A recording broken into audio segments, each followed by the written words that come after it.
ವರ್ಷದಲ್ಲಿ 2 ಬಾರಿ ಮೆಟ್ರೋ ದರ ಏರಿಕೆ.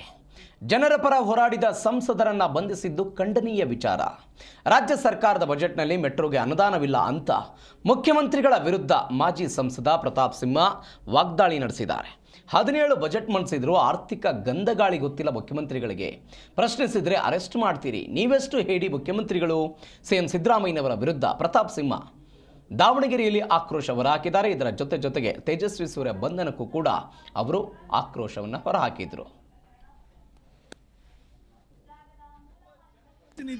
ಸಂಸದರಾಗಿ ಮೆಟ್ರೋದ ಅಭಿವೃದ್ಧಿಗೆ ಕೇಂದ್ರ ಸರ್ಕಾರದ ಸ್ಪಂದನೆಯನ್ನು ಕೊಡಿಸೋದ್ರ ಜೊತೆಗೆ ರಾಜ್ಯ ಸರ್ಕಾರ ಬಜೆಟರಿ ಸಪೋರ್ಟನ್ನು ಕೊಡದಲ್ಲೇ ಪ್ರಯಾಣಿಕರ ಮೇಲೆ ಬರ ಎಳಿತಾ ಇರುವಂತಹ ಒಂದು ಧೋರಣೆ ವಿರುದ್ಧನೂ ಕೂಡ ಜನರ ಪರವಾಗಿ ನಿಂತು ಹೋರಾಟವನ್ನು ಮಾಡಿ ನ್ಯಾಯ ಕೊಡಿಸೋ ಕೆಲಸ ಮಾಡಿದ್ದಾರೆ.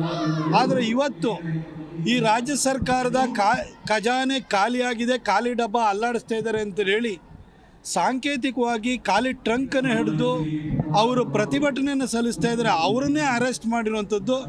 ಈ ಸರ್ಕಾರ ಯಾವ ರೀತಿ ತಾರ್ಕಿಕವಾಗಿ ವೈಚಾರಿಕವಾಗಿ ಇವರ ಬೌದ್ಧಿಕ ದಿವಾಳಿತನವನ್ನು ಎಕ್ಸ್ಪೋಸ್ ಮಾಡಿದವ್ರನ್ನ ಹಣಿಲಿಕ್ಕೆ, ಅವರನ್ನು ತುಳಿಲಿಕ್ಕೆ, ಅವ್ರನ್ನ ಹತ್ತಿಕ್ಕಲಿಕ್ಕೆ ಪ್ರಯತ್ನ ಮಾಡ್ತಾಯಿದೆ ಅನ್ನೋದಕ್ಕೆ ಇವತ್ತು ತೇಜಸ್ವಿ ಸೂರ್ಯ ಅವರನ್ನು ಅರೆಸ್ಟ್ ಮಾಡಿರುವಂಥದ್ದು ಒಂದು ಉದಾಹರಣೆಯಾಗಿದೆ.